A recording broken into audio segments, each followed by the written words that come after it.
नमस्कार, मैं हूं परवीन शेख। आप देख रहे हैं कैपिटल टीवी की स्पेशल स्टोरी। भारत में जब से पीएम मोदी सत्ता में आए हैं तब से देश में विकास हुआ है, इससे इनकार नहीं किया जा सकता। मोदी सरकार जब जब समाज में मौजूद कुरीतियों का सफाया करने को लेकर कोई कदम उठाती है तो विपक्ष बवाल काटने लगता है। देश में किसी भी कानून को बदलने के लिए लंबे प्रोसीजर की जरूरत होती है। जब 3 तलाक को लेकर मोदी सरकार ने एक्शन लिया तब भी लिबरल गैंग और कट्टरपंथी मौलाना गैंग ने हल्ला काटा था। देश में मौजूद समस्याओं की हर कोई बात जरूर करता है, लेकिन इन समस्याओं से कैसे निपटा जाए इसका जिक्र कोई नहीं करता। नए कानून बनाने से लेकर उनके लागू होने तक कई सरकारें आती हैं और बदल भी जाती हैं, लेकिन कानून में बदलाव करने से पहले वोट बैंक की राजनीति हर दल खूब करता है।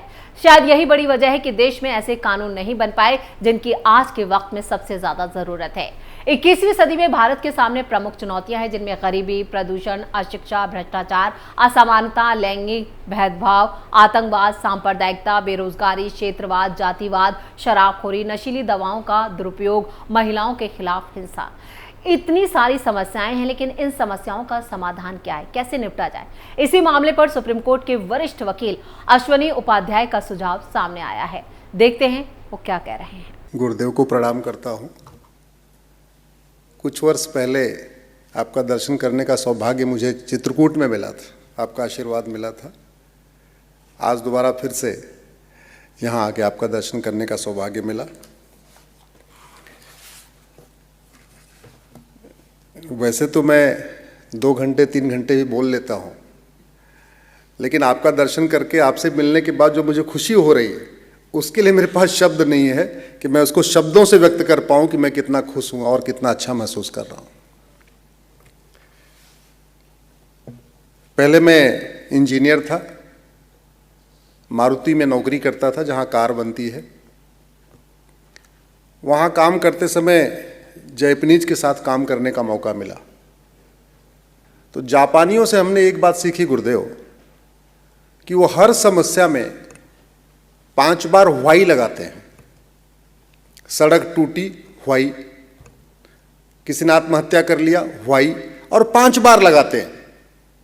सड़क टूटी, व्हाई, मटेरियल खराब था, व्हाई, कमीशन ज़्यादा हो गया, व्हाई, पहले किसी को सजा नहीं मिली, व्हाई, कानून घटिया है, कानून बदल दो, आगे सड़क ठीक हो जाएगी। आत्महत्या किया, व्हाई, घर में खाने के लिए नहीं थे, व्हाई, सरकारी स्कीम ठीक से नहीं पहुंची, व्हाई, जिसको स्कीम पहुंचाना था वो लापरवाह था, व्हाई, कानून बदल दो, आगे से अगर कोई ऐसी लापरवाही करे उसको 10 साल जेल में डाल दो, आगे से सब ठीक चलता रहेगा। तो ये व्हाई एनालिसिस हमने जापानियों से सीखी। फिर मैंने गुरुदेव 2 हिंदी के अखबार 2 अंग्रेजी के अखबार मंगाना शुरू किया, और अखबारों में तो समस्या पूरी भरी होती है, समाधान तो होता नहीं। तो 4-5 समस्याओं की मैं व्हाई एनालिसिस करने लगा। ये सन 2000 की बात बता रहा हूँ। जब मैं एनालिसिस करने लगा कि समस्याओं की, आत्महत्या की व्हाई, सड़क टूटने की व्हाई, रोड एक्सीडेंट की व्हाई एनालिसिस सबकी करने लगा, तो मुझे समझ में आया कि भारत की 80% समस्याओं का समाधान कानूनों को बदल के हो सकता है, शिक्षा व्यवस्था को बदल के हो सकता है, नियम कानूनों को बदल के हो सकता है। फिर समझ में आया ये कानून बदलेंगे कैसे? कानून तो बदले जाएंगे विधानसभा या संसद में। दूसरा रास्ता मुझे समझ में आया कि नहीं, हाई कोर्ट सुप्रीम कोर्ट में भी कुछ हो सकता है। तो मुझे लगा संसद में पहुंचना हमारे लिए शायद मुश्किल है, वहां नहीं पहुंच पाऊंगा। तो मैंने अपनी इंजीनियरिंग की नौकरी छोड़ी, वकालत किया। संयोग से मेरी पत्नी की अध्यापिका की नौकरी लग गई। तो उस समय 8000 रुपये मिलते थे उनको तनख्वाह। उनकी नौकरी से घर चलने लग गया और हमने फिर पीआईएल करना शुरू कर दिया। ये यात्रा ऐसे शुरू हुई। अब तक 160 पीआईएल हो चुकी है। 125 पीआईएल सुप्रीम कोर्ट में है, 35 पीआईएल दिल्ली हाई कोर्ट और अलग अलग हाई कोर्ट में है। हमारी पीआईएल का मुख्य उद्देश्य है सरकार को जगाना, समाज को जगाना, जजों को जगाना, कोर्ट को जगाना। और भगवान के आशीर्वाद, आपके आशीर्वाद से गुरुदेव, अब तक 1500 अंग्रेजी कानून खत्म हो चुके हैं पिछले 10 वर्ष में। लगभग 25 कानून बने हैं हमारी पीआईएल के बाद।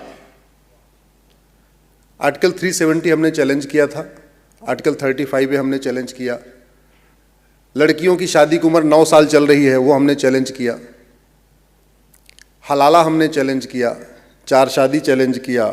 ऐसे कई सारी कुरीतियां हैं भारत में, उसको एक एक करके चैलेंज किया। कुछ पे कानून बन गए हैं, कुछ पाइपलाइन में हैं, कुछ मामले 2 जजों के सामने चल रहे हैं, कुछ 3 जजों के सामने चल रहे हैं, कुछ 5 जजों के सामने भी चल रहे हैं सुप्रीम कोर्ट में, अलग अलग उस पर चल रहे हैं। आज का ये विषय है राम राज्य। उत्तरकांड में लिखा है, दैहिक दैविक भौतिक तापा, राम राज नहीं काहू ही व्यापा, सब नर करहि परस्पर प्रीति, चलहि स्वधर्म निरत श्रुत नीति। आखिर ये परस्पर प्रीति आएगी कैसे? राम राज्य में सब प्रीति कर रहे थे, आज की डेट में प्रीति क्यों नहीं कर रहे? तो उसी रामचरितमानस में लिखा हुआ है, भय बिन होए, जोर से बोलिए जरा, भय बिन होए न प्रीत। तो सब नर करई परस्पर प्रीति, इसके लिए आवश्यक है कि भय भी होना चाहिए। शिक्षा ऐसी हो वो परस्पर प्रीति सिखाए, और कानून ऐसा हो कि न चाह के भी प्रीति करे। यही तरीका है। शिक्षा ऐसी हो कि बगल वाले की जमीन कब्जा न करे, और कानून ऐसा हो कि कब्जा करने का मन भी करे तो भी कब्जा न कर पाए, कि अगर कब्जा कर लिया तो गए हम। शिक्षा ऐसी हो कि मां बहन को देख के उसके अंदर नारी तू नारायणी का भाव आए, यत्र नारस्ति पूज्यते रमन्ते तत्र देवता का भाव आए। और कानून का खौफ ऐसा हो कि अगर कुछ गलत भाव भी आए तो उसके रोए कांप जाएं, उसके रोए कांप जाए, ऐसे होना चाहिए।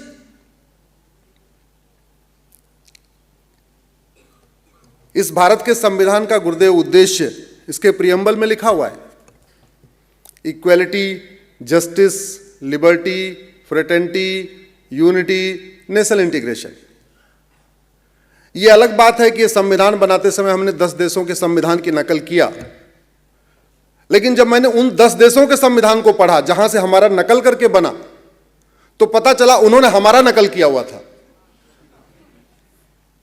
हमने जापान का नकल किया, हमने अमेरिका का नकल किया, हमने फ्रांस का नकल किया, हमने कनाडा का नकल किया, हमने यूएस का नकल किया। लेकिन जिनसे हमने नकल किया उन्होंने हमारा नकल किया। उन्होंने विक्रमादित्य को नकल किया, उन्होंने छत्रपति शिवाजी महाराज को नकल किया, उन्होंने चाणक्य को नकल किया।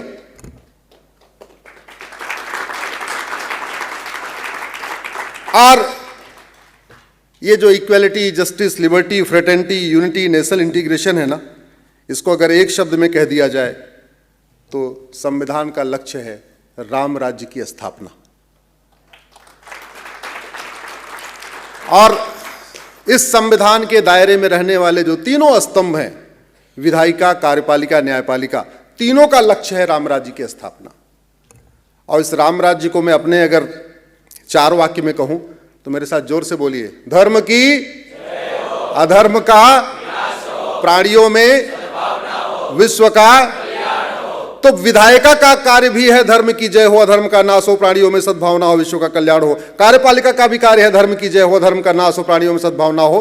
और न्यायपालिका का भी है, कार्यपालिका का भी है, विधायिका का भी है, और खबर पालिका जो लोकतंत्र का चौथा स्तंभ है, मीडिया, इसका भी यही कार्य है। अब सवाल यह है कि धर्म की जय होगी कैसे? पहले धर्म और अधर्म तो पता हो। अधर्म का नाश कैसे होगा? ये लोकतंत्र है, यहां लाठी डंडे से अधर्म का नाश तो नहीं होगा, वो समय चला गया। अधर्म का नाश कोर्ट के जरिए होगा, पुलिस के जरिए होगा, प्रशासन के जरिए होगा। अगर इन चारों में आप देखें, धर्म की जय, अधर्म का नाश, प्राणियों में सद्भावना, मेरा व्यक्तिगत अनुभव यह कहता है कि इन चारों में जो सबसे इंपॉर्टेंट है वो अधर्म का नाश है। वैसे चारों इंपॉर्टेंट है। धर्म की जय करने से अधर्म का नाश नहीं होगा, लेकिन अधर्म का नाश करने से धर्म की जय जरूर होगी।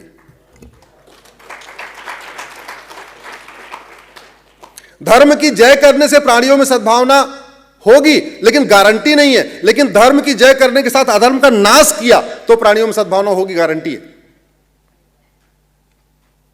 और लोकतांत्रिक व्यवस्था में अधर्म का नाश करना इस समाज का कार्य नहीं है। हमें पता है कि यह व्यक्ति बलात्कारी है, क्या मैं उसका मर्डर कर सकता हूं? क्या, जोर से बोलिए, नहीं। तो शासन समाज, इसमें गुरुदेव समाज धर्म की जय तो कर सकता है, लेकिन समाज अधर्म का नाश नहीं कर सकता। मुझे पता है ये घुसपैठिया है, मैं उसको लाठी से नहीं पीट सकता। मुझे पता है ये चोर है, मैं लाठी से नहीं पीट सकता। मुझे पता है ये अत्याचारी है, मैं लाठी से नहीं पीट सकता। मैं मैक्सिमम क्या कर सकता हूं? 112 नंबर डायल कर सकता हूं, पुलिस को बुला सकता हूं, अपनी गवाही दे सकता हूं, इतना ही कर सकता हूं। तो अधर्म का नाश नहीं हो रहा है, तो उसका मूल कारण है कि भारत की न्यायिक व्यवस्था गड़बड़ है, भारत की पुलिस व्यवस्था गड़बड़ है। अगर दुबई में अवैध निर्माण करने कोई नहीं करता, लेकिन भारत में अवैध निर्माण करता है। दुबई में नशा तस्करी नहीं होती, सिंगापुर में नशा तस्करी नहीं होती, लेकिन भारत में होती है, तो स्वाभाविक सी बात है उनकी दवाई ज्यादा अच्छी है। और डॉक्टर से ज्यादा दवा का अच्छा होना जरूरी है, ध्यान रखिएगा। क्यों? क्योंकि डॉक्टर बीमारी ठीक नहीं करता। शरीर के अंदर डॉक्टर नहीं जाता, शरीर के अंदर इंजेक्शन जाता है, दवाई जाती है, वैक्सीन जाती है, टैबलेट जाती है। तो अच्छा क्या होना चाहिए? जोर से बोलिए जरा, दवाई। इसलिए अब डॉक्टर तो बढ़िया मिल गया है, अब क्या चाहिए? अच्छी